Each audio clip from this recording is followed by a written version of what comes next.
Once upon a time, in a land where Dharma ruled as king and power flowed through bloodlines, there lived a warrior unlike any other, a prince born of river and royalty, a soul destined to shape the fate of a kingdom. His name, Devavrata.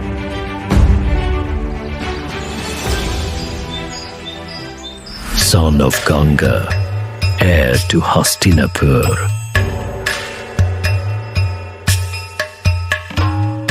His arms knew no defeat, and his heart no desire, until the day he gave it all away.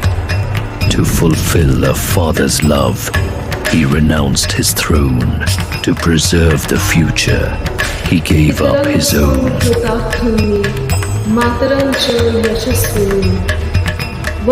To protect a promise, he vowed a life of celibacy, binding his fate with silence, sacrifice, and solitude. The heavens themselves wept at his vow, and in return, they gave him a gift no mortal had ever received, the boon of Ichha Mrityu, the power to choose his own death. He became more than a man. He became Bhishma. Generations called him Pitama, not just the grandsire, but the pillar upon which Hastinapur stood. He mentored princes, advised kings, upheld a crumbling throne with the strength of his soul. But destiny is not always kind. When the court of Hastinapur echoed with the cries of Draupadi, dragged and disgraced, Bhishma sat silent, a silence not of indifference, but of chains. He was trapped between law and justice, throne and truth, and that silence, it became his wound, his curse. The Great War came, not as a storm, but as a reckoning.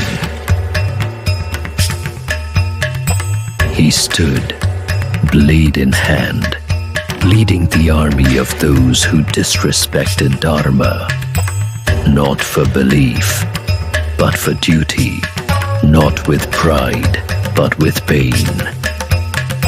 For 9 days and nights, he was the storm no army could withstand. The earth trembled under his chariot wheels.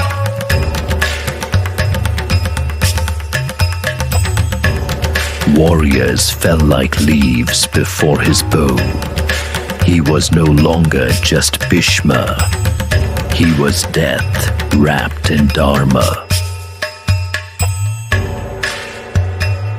The Pandavas, great warriors themselves, could do nothing. Not because they lacked skill, but because their enemy was not merely a man. He was a vow personified. A force blessed by gods, bound by righteousness.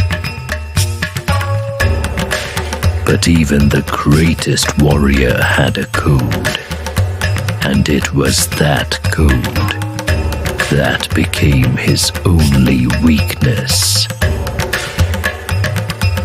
Bhishma had once vowed, "I shall never raise my weapon against a woman, or one who was once a woman." And so Krishna revealed the path, a painful truth, a moral loophole. And on the 10th day, rode a warrior Bhishma would never strike. Amba as Shikandi, reborn to fulfill a curse. The past stood before him, asking for justice. Bhishma saw his fate and accepted it like a true Kshatriya. He lowered his bow and looked toward Arjuna with eyes not of anger, but peace. Arjuna, his student, his blood, aimed arrow after arrow, not to kill, but to lay him down gently. Each strike was a prayer, each wound a blessing. And thus he fell, not upon the soil of Kurukshetra, but on a throne of arrows, neither defeated nor broken. For days he lay on a bed of arrows. There he lay, the unkillable, not dead, for death could not touch him without his will. He would wait for Uttarayana, the time of the gods, to release his soul. From his bed of pain, he would give the world its final lesson of duty, of governance, of righteousness. Until the sun turned north and he let go, when Dharma had finally risen.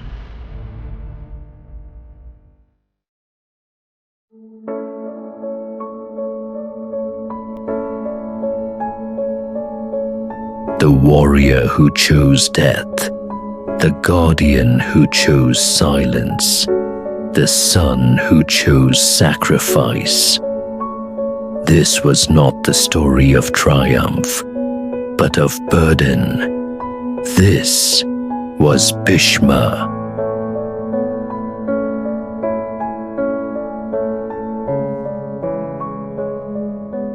Stay tuned for our next legend. Like, share, and subscribe to the Forbidden Lore. And don't forget to press the bell icon so you never miss the stories they never wanted you to hear.